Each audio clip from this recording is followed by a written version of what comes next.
मुख्यमंत्री योगी आदित्यनाथ ने अपने सरकारी आवास पर जनसंख्या स्थिरता पखवाड़े का शुभारंभ किया। 24 जुलाई तक ये पखवाड़ा चलेगा। इस मौके पर उन्होंने कोविड-19 की जांच के लिए नव सृजित मंडलीय प्रयोगशालाओं का लोकार्पण भी किया। सीएम योगी ने विश्व जनसंख्या दिवस पर कार्यक्रम का शुभारंभ करने के बाद सभा को संबोधित किया। उन्होंने कहा कि आज के दौर में हम लोग बेहद चुनौती झेल रहे हैं। कोविड-19 संक्रमण के साथ ही बरसात के मौसम में संचारी रोग भी बढ़ने की संभावना है। मुख्यमंत्री ने कहा, कोविड-19 के संक्रमण के प्रचार पर अंकुश लगाने के लिए हम सबको बरसात यानी संचारी रोग को रोकना होगा। कोविड-19 के कारण ही हमने प्रदेश में 3 दिन लॉकडाउन का कदम उठाया। इस दौरान सैनिटाइजेशन और बचाव के दूसरे साधनों में तेजी लाई जाएगी। सीएम योगी ने कहा, अब सभी 18 मंडलों में जांच के लिए लैब बनाई गई है। इनके जरिए प्रदेश की जनता को कोरोना से बचाने में काफी मदद मिलेगी। हमारा प्रयास दूसरे चरण में हर जनपद में लैब टेस्टिंग स्थापित करने का होगा। मुख्यमंत्री ने बताया, चिकित्सा विभाग ने जिला मंडलीय अस्पतालों में 7 नई प्रयोगशालाएं स्थापित की हैं। ये लैब अलीगढ़, वाराणसी, गोंडा, मुरादाबाद, बरेली, मिर्जापुर और लखनऊ के बलरामपुर अस्पताल में शुरू की गई है। सीएम योगी आदित्यनाथ ने कहा, प्रदेश में शिशु मृत्यु दर को कम करने में हम सफल रहे हैं। विश्व जनसंख्या दिवस पर हमारा प्रयास प्रदेश की सकल जन्मदर को राष्ट्रीय स्तर से कम करने का है। प्रदेश में हमने शिशुओं के स्वास्थ्य के लिए अलग से आधुनिक व्यवस्था की है। अमेरिका और ब्राजील के बाद हर दिन सबसे ज्यादा मरीज भारत में आ रहे हैं। देश में पहली बार 24 घंटे में 27,114 कोरोना के नए मामले दर्ज किए गए और 114 लोग कोरोना से अपनी जान गंवा बैठे। स्वास्थ्य मंत्रालय के ताजा आंकड़ों के मुताबिक देश में अब तक 8,20,916 लोग कोरोना से संक्रमित हो चुके हैं। इनमें से 22,123 लोग की मौत हो चुकी है, जबकि 5,15,000 लोग ठीक भी हुए हैं। वहीं एक्टिव केस 2,83,407 है। देश में कोरोना वायरस की टेस्टिंग भी बढ़ रही है। 10 जुलाई को देश में 2,82,511 सैंपल टेस्ट किए गए। आईसीएमआर के मुताबिक देश में अब तक 1,13,07,002 टेस्ट किए जा चुके हैं। वहीं रिकवरी रेट 62.78% है। बरेली में एसीएमओ निकले कोरोना संक्रमित। ट्रू नॉट से जांच में एसीएमओ में कोरोना संक्रमण की पुष्टि से हड़कंप मच गया। कोरोना को लेकर जिम्मेदारी संभाल रहे हैं एसीएमओ। प्रशासन ने उनके संपर्क में आए लोगों को किया क्वारंटीन। कोरोना को लेकर 3 जिलों में जाएगी स्पेशल टीम। बढ़ते कोरोना संक्रमण को लेकर वाराणसी, कानपुर और झांसी में भेजी जाएगी टीम। कोरोना के मद्देनजर बनाए गए हैं नोडल अधिकारी। हर टीम में 2 डॉक्टर शामिल रहेंगे। यूपी में लॉकडाउन के चलते दिल्ली नोएडा बॉर्डर पर चेकिंग अभियान तेज हो गया है। पुलिस वाहन मालिकों से पूछताछ भी कर रही है और बिना अनुमति सही कारण न होने वाले वाहन मालिकों को बॉर्डर से ही वापस कर दिया जा रहा है। राजधानी लखनऊ में लॉकडाउन की तस्वीर सामने आई। यहाँ पुराने लखनऊ में बड़ा इमामबाड़ा के आसपास लोगों की आवाजाही ना के बराबर देखने को मिली। संगम नगरी प्रयागराज में 55 घंटे के वीकेंड लॉकडाउन का जबरदस्त असर दिख रहा है। सड़कों पर पूरी तरह से सन्नाटा नजर आया। इतना ही नहीं, प्रयागराज में मौसम भी ऐसा है कि लॉकडाउन पालन के लिए जैसे खुद इंद्रदेव मैदान में आ गए हों। ताजनगरी आगरा में कोरोना से अब तक हाल बेहाल है, लिहाजा 3 दिनों के लिए लगे लॉकडाउन का यहाँ भी सख्ती से पालन कराया जा रहा है। पुलिस चौराहे पर तैनात है। लोगों से सख्ती से पूछताछ की जा रही है। मेरठ के शास्त्री नगर इलाके में लॉकडाउन का असर देखने को मिला। सेंट्रल मार्केट के पास पुलिस का सख्त पहरा नजर आया। सिर्फ वही लोग घर से निकल रहे हैं जिन्हें जरूरी काम है। लॉकडाउन का पालन कराने को लेकर सुल्तानपुर डीएम और एसपी ने बीती रात 9 बजे भारी पुलिस बल के साथ फ्लैग मार्च किया। लाउड हेलर के माध्यम से लोगों से लॉकडाउन पालन करने की अपील की गई। डीएम ने लोगों से कहा, किसी भी तरह की अफवाह पर ध्यान न दें। लॉकडाउन लगने से पहले गोंडा शहर में देवीपाटन मंडल के पुलिस उप महानिरीक्षक और एसपी ने भारी पुलिस फोर्स के साथ फ्लैग मार्च किया। लोगों को सोशल डिस्टेंस के साथ मास्क लगाने की अपील की। 3 दिन के लिए किए गए लॉकडाउन को लेकर फिरोजाबाद एसएसपी सचिंद्र पटेल ने देर रात तक फ्लैग मार्च निकाला। लोगों को हिदायत दी कि वो लॉकडाउन में घर से बाहर न निकले और मास्क जरूर लगाएं। इस दौरान एसएसपी एक क्लिनिक पर रुके, वहां काफी संख्या में मरीज थे। डॉक्टर विनोद खुद बिना मास्क लगाए अधिकारी से बात कर रहे थे, जिस पर एसएसपी ने कहा एक्शन लिया जाएगा क्योंकि यहां कोरोना मरीज पहले ही मिल चुका है। बाराबंकी पुलिस लॉकडाउन को लेकर सख्त हो गई है। जिले के एसपी ने पुलिस टीम के साथ मिलकर रात 10 बजे से बिना मास्क, बिना हेलमेट और बेवजह घरों से बाहर निकलने वालों के खिलाफ कार्रवाई की। उनकी गाड़ियों को न सिर्फ चालान बल्कि 500 रुपए जुर्माना भी लगाया। यूपी को छोड़कर दूसरे राज्यों से जाने वाले प्रवासी श्रमिकों को नहीं मिलेगी 1000 की सहायता राशि। दूसरे चरण के प्रवासी श्रमिकों की लिस्ट से वापस जाने वालों के नाम निकालने का निर्देश जारी। पहले चरण में 10,48,000 से अधिक प्रवासी श्रमिकों का किया गया भुगतान। लॉकडाउन के चलते पीसीएस के इंटरव्यू कार्यक्रम में आंशिक बदलाव। 13 जुलाई को होने वाला इंटरव्यू 10 अगस्त और 14 जुलाई को होने वाला इंटरव्यू 11 अगस्त को होगा। बाकी की तारीखों में होने वाले इंटरव्यू अपनी तिथियों पर ही होंगे। आगरा के फतेहाबाद इलाके में दर्दनाक सड़क हादसा। आगरा लखनऊ एक्सप्रेस वे पर ट्रक में स्कॉर्पियो ने जबरदस्त टक्कर मार दी, जिससे कार ट्रक के पीछे फंस गई और काफी दूर तक ट्रक गाड़ी को घसीटते हुए ले गया। एक्सप्रेस वे पर तैनात यूपीटा कर्मचारियों ने ट्रक को रुकवाकर गाड़ी को निकलवाया। हादसे के बाद मौके पर पहुंची पुलिस ने स्कॉर्पियो में फंसे लोगों को जब तक निकाला, तब तक कार सवार एक शख्स की मौत हो चुकी थी, जबकि 4 लोग घायल हो गए, जिसमें से एक बच्चे की हालत नाजुक होने पर उसे इलाज के लिए आगरा रेफर किया गया। स्कॉर्पियो गाड़ी में 8 से 9 लोग सवार थे। रायबरेली के डिग्री कॉलेज चौराहे पर तेज रफ्तार का कहर दिखा। अनियंत्रित सफारी गाड़ी ने 2 बाइक सवारों को रौंद दिया। घटनास्थल पर ही 4 लोगों की मौत हो गई। हादसे में 3 लोग घायल बताए जा रहे हैं। मौके पर पहुंची पुलिस ने लोगों की मदद से घायलों को जिला अस्पताल पहुंचाया, जहां इलाज के बाद 2 को लखनऊ रेफर किया गया है। उसके बाद कार और बाइक को रास्ते से हटाया गया। सफारी सवार युवक नशे में थे। देहरादून से मुंशियारी जा रही कार पिथौरागढ़ में हादसे का शिकार। बरसाती नाले का पानी सड़क पर आया, दर्जनों गाड़ियां फंसी। थल मुंशियारी मार्ग पर तेज पानी के बहाव में बही कार में सवार 2 लोगों ने मुश्किल से बचाई जान। बारिश के कारण ऋषिकेश बद्रीनाथ हाईवे पर जगह जगह भूस्खलन हो रहा है। यात्री समय पर बद्रीनाथ और केदारनाथ नहीं पहुंच पा रहे। इसके अलावा रुद्रप्रयाग और चमोली जिले में आवश्यक वस्तुओं की आपूर्ति भी नहीं हो पा रही। मुंबई के बोरीवली पश्चिम में एक शॉपिंग कॉम्प्लेक्स में भीषण आग लग गई। आग रात करीब 3 बजे लगी। पहले ये सिर्फ बेसमेंट तक ही थी, लेकिन कुछ ही देर में फर्स्ट फ्लोर भी इसके धुएं की चपेट में आ गया। आग पर काबू पाने के लिए बेसमेंट के साइड ग्रिल्स को हटाकर वेंटिलेशन के काम को तेजी से किया गया। इसके लिए जेसीबी का भी इस्तेमाल किया गया। मौके पर दमकल की 14 गाड़ियों ने पहुंचकर आग पर काबू पाया। मुरादाबाद के कोतवाली ठाकुर द्वारा इलाके में तेंदुए का आतंक जारी। घर में छिपे तेंदुए ने बेटे पर किया हमला। बेटे को बचाने आई मां पर भी मारा झपट्टा। शोरगुल की आवाज सुनकर आसपास के लोग इकट्ठा हो गए। उन्होंने तेंदुए को पीट कर अधमरा कर बांध दिया। घायलों को डॉक्टरों ने गंभीर हालत में हायर सेंटर रेफर कर दिया। हमले की सूचना पर वन विभाग की टीम मौके पर पहुंची और तेंदुए को इलाज के लिए अस्पताल में भर्ती कराया गया। अधिकारियों ने कहा कि तेंदुए को मारने वालों के खिलाफ सख्त कार्रवाई की जाएगी। फिरोजाबाद जेल परिसर में शाम को टिड्डियों ने हमला बोल दिया। जेल की 7 एकड़ जमीन पर सब्जियों की खेती के कारण टिड्डियों ने हमला बोला। इस दौरान कैदियों ने टिड्डियों को भगाने के लिए शोरगुल किया।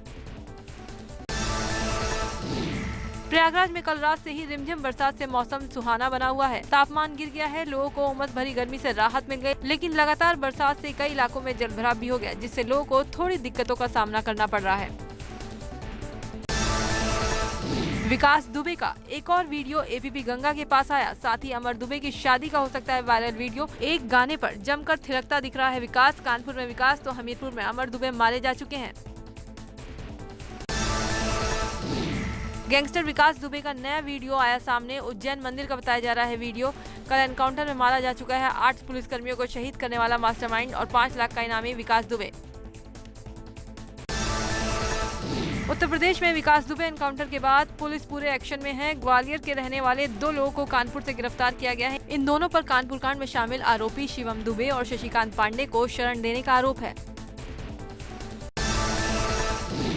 मुठभेड़ में ढेर गैंगस्टर आकाश दुबे का बड़ा बेटा लखनऊ में अपनी दादी से मिलने पहुंचा। डरे सहमे लग रहे आकाश दुबे ने पुलिस को ये बताया कि वो यहां अपनी दादी से मिलने आया है। आकाश दुबे विदेश में MBBS की पढ़ाई कर लौटा है। कानपुर के भैरव घाट में विकास दुबे का अंतिम संस्कार कर दिया गया। अंतिम संस्कार में उसकी पत्नी ऋचा दुबे और बेटा शामिल हुए। मीडिया कर्मियों ने जब ऋचा दुबे से बात करनी चाही तो वो उल्टा मीडिया कर्मियों पर भड़क गई। ऋचा दुबे ने कहा कि जिसने जैसा सलूक किया उसके साथ वैसा ही सलूक होगा। चले जाओ यहाँ से, मुझे कुछ नहीं कहना। विकास दुबे के एनकाउंटर के बाद पोस्टमार्टम हाउस में कुछ लोगों ने पुलिस प्रशासन जिंदाबाद के नारे लगाए और मिठाइयां बांटी और वहां मौजूद पुलिसकर्मियों को फूल माला पहनाकर उन्हें सम्मानित किया। विकास दुबे के एनकाउंटर पर प्रदेश में जगह जगह जश्न मनाया जा रहा है। वहीं शहीदों के परिवार वाले तो योगी सरकार और पुलिस की तारीफ करते थक नहीं रहे। खुश वो लोग भी हैं जिन पर कातिल विकास ने जुल्म ढाए थे। प्रतापगढ़ दौरे पर कांग्रेस नेता प्रमोद तिवारी शहीद सब इंस्पेक्टर अनूप सिंह के घर बेलखरी गांव पहुंचे। यहां उन्होंने शहीद को श्रद्धांजलि देते हुए परिजनों को सांत्वना दी और हर संभव मदद का भरोसा दिलवाया। कांग्रेस नेता प्रमोद तिवारी ने मीडिया से कहा विकास दुबे की एक ही सजा थी, सजाए मौत, जो उसे मिली। साथ ही उन्होंने कहा विकास दुबे ने 2-3 MLA का नाम लिया और उनके खिलाफ भी कार्रवाई होनी चाहिए। नोएडा में आपराधिक माफियाओं पर पुलिस का शिकंजा जारी। कासना पुलिस ने सुंदर भाटी गिरोह के सतवीर बंसल की 4 गाड़ियों को कब्जे में लेकर कुर्क किया। सतवीर बंसल की 64 लाख रुपए की गाड़ियां कुर्क की गयीं। कानपुर कांड के पहले तक यूपी में अपराध के सरकारी आंकड़े जारी। प्रदेश में लगभग 3.25 साल में 6,149 पुलिस कार्रवाई में 13,253 आरोपी गिरफ्तार, 2,259 आरोपी घायल हुए और 113 को पुलिस ने मार गिराया। 3.25 साल के मुख्यमंत्री योगी आदित्यनाथ के राज में 882 पुलिसकर्मी एनकाउंटर में जख्मी हुए और 5 शहीद हुए। कानपुर कांड को मिलाकर शहीद पुलिसकर्मियों की संख्या 13 हो गई है। सहारनपुर में नाबालिग किशोरी के साथ गैंगरेप, युवती ने युवक और उसके दोस्तों पर बहला फुसला कर लगाया गैंगरेप का आरोप। शादी का झांसा देने का भी लगाया आरोप। पुलिस ने 5 आरोपियों के खिलाफ दर्ज किया मुकदमा। हरदोई की सुरसा पुलिस और स्वाट टीम ने फर्जी प्रमुख सचिव और उसके 2 सहयोगियों को गिरफ्तार किया। फर्जी प्रमुख सचिव चौकी प्रभारी को गोरखपुर जोन में तबादला करने की धमकी देकर 1 लाख रुपए मांग रहा था। पकड़े गए फर्जी प्रमुख सचिव पर प्रदेश के कई जनपदों में लगभग 14 मुकदमे दर्ज हैं। इस पूरे मामले में एक आरोपी सामने आया है। पुलिस उसकी भी पड़ताल कर रही है। आगरा में गाड़ी खड़ी करने को लेकर विवाद, बीच रास्ते में बाल्टी से दे दनादन, दोनों पक्षों की ओर से जमकर हुई मारपीट का वीडियो हुआ वायरल। थाना जगदीशपुरा के खतेना का मामला।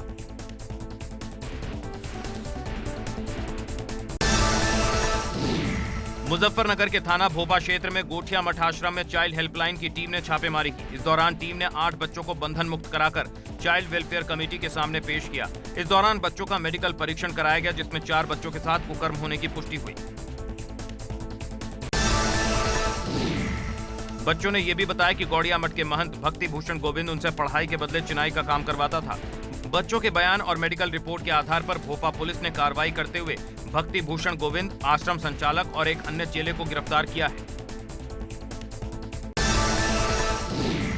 बागपत में हिस्ट्री शीटर परमवीर तुगाना हत्याकांड में छपरौली थाना पुलिस ने शुक्रवार को एक और आरोपी को गिरफ्तार कर जेल भेज दिया है। पकड़ा गया हत्या आरोपी बदमाश पश्चिमी उत्तर प्रदेश के कुख्यात सुनील राठी गैंग का सक्रिय बदमाश है, जिसके खिलाफ कई आपराधिक मामले दर्ज हैं।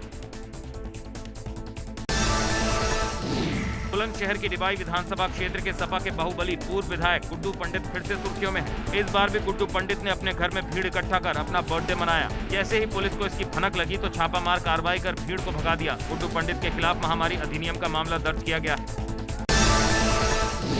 राज्यसभा सांसद अनिल बलूनी की मुहिम लाई रंग। रामनगर में धनगढ़ी नाले पर जल्द बनेगा पुल। बलूनी ने पुल के लिए नितिन गडकरी को लिखा था पत्र।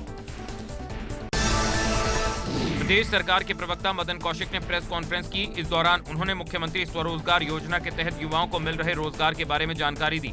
मदन कौशिक ने कहा, कोरोना काल में प्रदेश में आने वाले प्रवासियों की संख्या 3,70,000 के करीब है, मगर अब इस संख्या के 5 लाख के करीब पहुंचने का अनुमान है। कोरोना की मौजूदा स्थिति और डेंगू को लेकर देहरादून के डीएम ने प्रेस कॉन्फ्रेंस की। डीएम का कहना है, वर्तमान में देहरादून में बाहर से जो लोग लौट रहे हैं उन्हीं के केस कोरोना पॉजिटिव आ रहे हैं। स्थानीय लोगों में कोरोना संक्रमण नहीं है। देहरादून जिले में 800 से अधिक कोरोना केस हो चुके हैं, लेकिन अच्छी बात यह है कि एक्टिव केस सिर्फ 118 ही है। वन मंत्री हरक सिंह रावत कोटद्वार पहुंचे। इस दौरान उन्होंने कोरोना काल में अहम योगदान देने वाले ट्रांसपोर्ट वर्कर्स यूनियन को सम्मानित किया। हरक सिंह रावत ने 500 चालक परिचालकों को खाद्यान्न किट और 1100 रुपए की धनराशि दी। बागेश्वर में हॉरर किलिंग की आशंका को लेकर कब्र से निकलवाया गया लड़की का शव। मौत की वजह की जांच के लिए पुलिस ने कराया पोस्टमार्टम। लड़की की मां की तहरीर पर दर्ज हुआ मामला। 1 घंटे की बारिश में पानी हुआ हल्द्वानी शहर। पानी की निकासी नहीं होने से तालाब नजर आने लगी शहर की सड़कें। सड़कों पर जल भराव की वजह से लोग परेशान। प्रशासन की खुली पोल। अल्मोड़ा के भैंसिया छाना ब्लॉक में ग्रामीणों में गुलदार की दहशत। गुलदार को पकड़ने के लिए शिकारी की तैनाती की गई। ये गुलदार एक बच्चे और महिला को निवाला बना चुका है। हल्द्वानी में कैदियों के फरार होने की घटनाएं लगातार बढ़ रही हैं, जिससे कैदियों की सुरक्षा में तैनात सुरक्षा कर्मियों पर सवाल खड़े हो रहे हैं। आईजी कुमाऊं भी मानते हैं लापरवाही हुई है। उधम सिंह नगर में ट्रैफिक पुलिस के उप निरीक्षक की पत्नी और 2 बच्चों सहित 12 लोगों की कोरोना रिपोर्ट पॉजिटिव आई। रुद्रपुर में तैनात ट्रैफिक सब इंस्पेक्टर बाजपुर के रहने वाले हैं। 1 महीने की छुट्टी पर घर गए थे। इस बीच वो अपने रिश्तेदार से भी मिलने गए थे। वहां से लौटने के बाद उनकी पत्नी और 2 बच्चों की रिपोर्ट पॉजिटिव आई। बागेश्वर जिला कोरोना से मुक्त हो गया है। कोरोना से पीड़ित आखिरी मरीज भी अस्पताल से डिस्चार्ज हो गया है। जिले में कोरोना के कुल 93 मामले थे, जिनमें से 1 मरीज की मौत हो चुकी है, जबकि 92 मरीजों को हल्द्वानी के सुशीला तिवारी अस्पताल से इलाज के बाद छुट्टी दे दी गई है। राज्य मंत्री रेखा आर्या रुड़की के मंगलौर पहुंची। इस दौरान रेखा आर्या ने मत्स्य बाजार मंडी का शुभारंभ किया। कार्यक्रम के दौरान मछली पालक भी रहे मौजूद। देहरादून पुलिस ने एक बड़े ठग गिरोह का भंडाफोड़ किया है। इस गैंग के 2 शातिरों को पुलिस ने गिरफ्तार कर लिया है। ये लोग एक ऑफिस चला रहे थे, जिसमें इन्होंने लोगों को लालच दिया था कि गाड़ी आप खरीदें, किश्त हम देंगे। पुलिस ने दिल्ली से 2 आरोपियों को गिरफ्तार कर लिया है। वहीं एक आरोपी अभी फरार है। तीनों आरोपी जम्मू कश्मीर के रहने वाले हैं। उधम सिंह नगर के नवनियुक्त एसएसपी पहली बार जिला पुलिस मुख्यालय पहुंचे। इस दौरान पुलिस कर्मियों ने एसएसपी को सलामी दी, मगर सलामी के बीच ही एसएसपी ने पुलिस कर्मियों को अनुशासन का पाठ पढ़ाना शुरू कर दिया। पुलिस कर्मियों की वर्दी समेत दूसरी कई खामियां मिलने पर एसएसपी ने नाराजगी भी जताई। टिहरी के गंगी इलाके में अवैध रूप से पेड़ काटे जाने के मामले में जांच कमेटी ने अपनी रिपोर्ट डीएम को सौंप दी है। डीएम का कहना है कि सिविल और रिजर्व वन क्षेत्रों में पेड़ों को काटा गया था। इस मामले में सिविल क्षेत्र में पटवारी और रिजर्व क्षेत्र में वन विभाग ने एफआईआर दर्ज कर ली है। पीएमओ के रीवा सोलर प्रोजेक्ट पर ट्वीट से कांग्रेस नेता राहुल गांधी ने पीएम मोदी को घेरा। पीएमओ के ट्वीट पर राहुल ने रीट्वीट करते हुए लिखा, असत्याग्रही। पीएमओ ने ट्वीट कर लिखा था, रीवा ने वाकई इतिहास रच दिया है।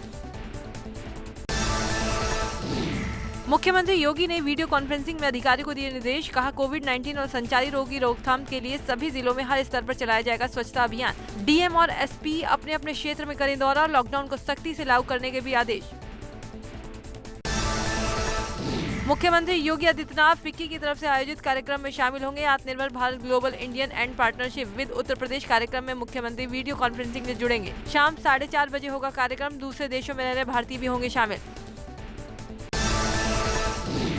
यूपी में 24 घंटे में कोरोना के 1206 नए मरीज। कुल मरीजों की संख्या प्रदेश में बढ़कर 32,362 पहुंची। 21,787 लोग अस्पताल से डिस्चार्ज किए गए। कोरोना संक्रमण से अब तक 889 लोगों की मौत। बनारस में हुई बारिश ने लोगों को राहत तो दी, लेकिन सड़क पर दिक्कतें शुरू हो गईं। शहर के कमच्छा, गदोलिया और नई सड़क रथ यात्रा इलाके में भीषण जल जमाव से आम लोगों की मुश्किलें बढ़ गई हैं। इस बारिश ने प्रशासन के दावों की पोल खोलकर रख दी है। सड़क तालाब बन गई और लोग परेशान दिखे।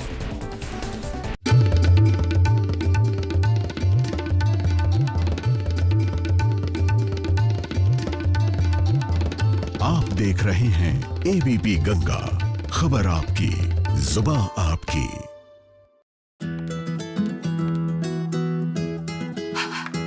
बदबू का खौफ कभी नहीं, क्योंकि अब आया है महकती ताजगी भरा वीको का सौंफ। वीको वज्रदंती अब सौंफ फ्लेवर में। वीको वज्रदंती। बार बार सर्दी, खांसी या कमजोरी का कारण हो सकता है कमजोर इम्यूनिटी। लीजिए रिवाइटल एज रोजाना। इसका नेचुरल जिनसिंग एनर्जी बनाए रखे और विटामिन सी और जिंक इम्यूनिटी बढ़ाए। रिवाइटल एज, रहो charged. For me, my passion was sports, but Dad wanted me to be an engineer. Glad I joined LPU, where I followed my passion, and today I work for Amazon at a package of 28 lakhs per annum. Thanks LPU for making me achieve both. Think big, Lovely Professional University.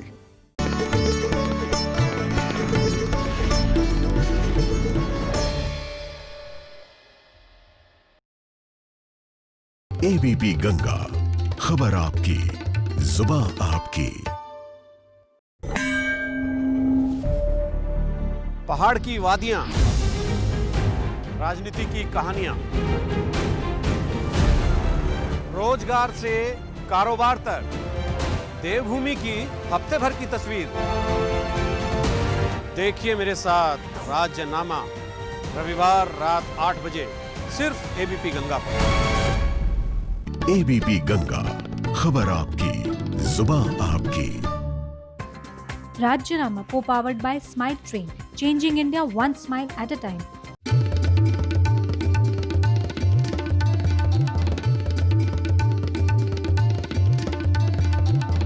आप देख रहे हैं ABP Ganga, खबर आपकी, जुबां आपकी। जम्मू कश्मीर में सीमा पार से आतंकी घुसपैठ की कोशिशों से बाज नहीं आ रहे। उत्तरी कश्मीर के कुपवाड़ा जिले में भारतीय सुरक्षा बलों ने नियंत्रण रेखा पर सीमा पार से आतंकवादियों की घुसपैठ की कोशिश नाकाम कर दी। इस दौरान सुरक्षा बलों ने 2 आतंकियों को मार गिराया। मारे गए आतंकवादियों के पास से 2 AK-47 और जंग में इस्तेमाल किए जाने वाले दूसरे हथियार बरामद किए गए हैं। शनिवार तड़के बारामूला के नौगाम सेक्टर में नियंत्रण रेखा के किनारे सैनिकों को संदिग्ध हरकत का पता चला था। गुजरात के सूरत में आभूषणों की दुकान में हीरे जड़ित मास्क बेचे जा रहे हैं। हीरा व्यापारियों ने मास्क खास तौर से विवाह के अवसर पर पहनने के लिए बनाए हैं। इन मास्क की कीमत 1 लाख से लेकर 4 लाख रुपए की बताई जा रही है। WHO प्रमुख ने कोरोना को लेकर कई देशों की तारीफ में कहा कि कुछ लोगों के उदाहरण दिए जा सकते हैं। मेगा सिटी मुंबई का खचाखच भरा इलाका धारावी पर बड़े स्तर पर लोगों में जागरूकता अभियान चलाया गया। टेस्टिंग, ट्रेसिंग और आइसोलेशन का पूरा ख्याल रखा गया। टेड्रोस ने कहा कि ऐसी महामारी की कमर तोड़ने के लिए पूरी दुनिया को मिलकर आक्रामक रवैया अख्तियार करना होगा। दुनिया में आज कई उदाहरण हैं जिससे पता चलता है कि संक्रमण की दर भले ही तेज क्यों न हो, लेकिन उसे काबू में किया जा सकता है। WHO प्रमुख ने इस बात पर भी जोर दिया कि लोगों को एकजुट होकर इसके खिलाफ लड़ना होगा। इसमें देशों का सक्षम नेतृत्व भी बड़ा रोल अदा करेगा। कई देश जिन्होंने इस संक्रमण को हल्के में लिया, लोगों को बाहर आने जाने की ढील दी, वहां अब मामले फिर से बढ़ने लगे हैं। दुनिया भर में कोरोना संक्रमण तेजी से बढ़ रहा है। दुनिया में अब तक 1,26,15,000 से ज्यादा लोग संक्रमित हो चुके हैं, जबकि मरने वालों की संख्या 5,62,000 के पार पहुंच गई। हालांकि 73 लाख से ज्यादा लोग ठीक भी हुए हैं। विश्व में पिछले 24 घंटों में सबसे ज्यादा 2,26,000 नए मामले सामने आए और 5,338 लोगों की मौत हुई। दुनिया भर में फिलहाल 47,32,000 एक्टिव केस हैं, यानी कि कोरोना से संक्रमित इन लोगों का इलाज अस्पतालों में जारी है। अमेरिका में शुक्रवार को कोरोना के 71,000 से ज्यादा नए मामले दर्ज किए गए। 71,000 मरीज अब तक एक दिन में पहली बार किसी देश में सामने आए हैं। अमेरिका में पिछले 2 महीनों की तुलना में अब तक दोगुना कोरोना मरीजों की संख्या हर दिन बढ़ रही है। अमेरिका में कोरोना मरीजों की तादाद बढ़कर 32,91,000 के पार हो गई। 1,36,652 लोगों की मौत भी हो चुकी है। 14,54,000 लोग ठीक भी हुए हैं। 16,99,000 लोगों का अस्पतालों में अभी इलाज चल रहा है। चीन को अंतरिक्ष में एक और बड़ा झटका लगा। उसका एक रॉकेट 1 मिनट की उड़ान के बाद फेल हो गया। उससे उसके 2 सैटेलाइट नष्ट हो गए। एक सैटेलाइट वीडियो शेयरिंग साइट के लिए था, तो दूसरा नेविगेशन सिस्टम के लिए बनाया गया था। चीन को इससे करोड़ों का नुकसान पहुंचा है। भारतीय क्रिकेट टीम की कप्तानी से हटाए जाने और 2005 में टीम से निकाले जाने पर सौरव गांगुली ने कहा है कि वो इसके लिए सिर्फ तत्कालीन कोच ग्रेग चैपल को जिम्मेदार नहीं मानते। बकौल गांगुली, एक विदेशी कोच जिसका सिलेक्शन में दखल नहीं है, वो भारतीय कप्तान को नहीं हटा सकता। उन्होंने कहा कि मुझे हटाने की साजिश में हर कोई शामिल था। बैंक ऑफ अमेरिका के मुताबिक फाइनेंशियल ईयर 2021 में भारतीय अर्थव्यवस्था में 3% की गिरावट देखने को मिल सकती है। अनुमान है कि भारतीय अर्थव्यवस्था में अगले महीने से मामूली तेजी का दौर देखने को मिल सकता है। वहीं भारतीय अर्थव्यवस्था में पूरी तरह से तेजी आने में वक्त लगेगा। कोरोना वायरस के कहर से पूरी दुनिया बेहाल है। अब एक ताजा शोध से खुलासा हुआ है कि इस महामारी से अब तक $3.8 ट्रिलियन का नुकसान हो गया है और 14 करोड़ 70 लाख लोग बेरोजगार हो गए हैं। कोरोना वायरस महामारी से अब तक दुनिया भर में 5,57,416 लोग मारे जा चुके हैं। विकास दुबे के एनकाउंटर से पूरे देश में सनसनी फैल गई है। बॉलीवुड सेलेब्स भी ये एनकाउंटर देखकर हैरान रह गए हैं। एक्ट्रेस तापसी पन्नू ने इस एनकाउंटर पर हैरानी तो जताई ही है, इसके अलावा उन्होंने उन लोगों को भी निशाने पर लिया जो कई मौकों पर बॉलीवुड फिल्मों को कोसते हैं। तापसी पन्नू ने लिखा, क्या बात है, ये तो हमने कभी सोचा ही नहीं था। प्रभास की आने वाली फिल्म राधे श्याम का पहला लुक सामने आ गया है। राधे श्याम में एक्ट्रेस पूजा हेगड़े प्रभास के साथ रोमांस करती नजर आएंगी। बड़े बजट से बनी ये फिल्म अगले साल 2021 में सिनेमाघरों में रिलीज होगी। प्रभास ने अपने सोशल मीडिया पर इस फिल्म का पोस्टर शेयर करते हुए लिखा, मेरे फैंस ये आपके लिए, उम्मीद है ये आपको पसंद आएगी। इंडियन कोचर वीक में फर्स्ट टाइम वॉक के दौरान जब 23 साल की सारा अली खान फाल्गुनी शेख पीकॉक के लिए शो स्टॉपर बनी थी, तब ऑडियंस में बैठे कार्तिक उन पर फिदा हो रहे थे। उनके साथ सारा अली के भाई इब्राहिम अली खान भी बैठे थे। कार्तिक ने इब्राहिम से सारा की जमकर तारीफ की थी।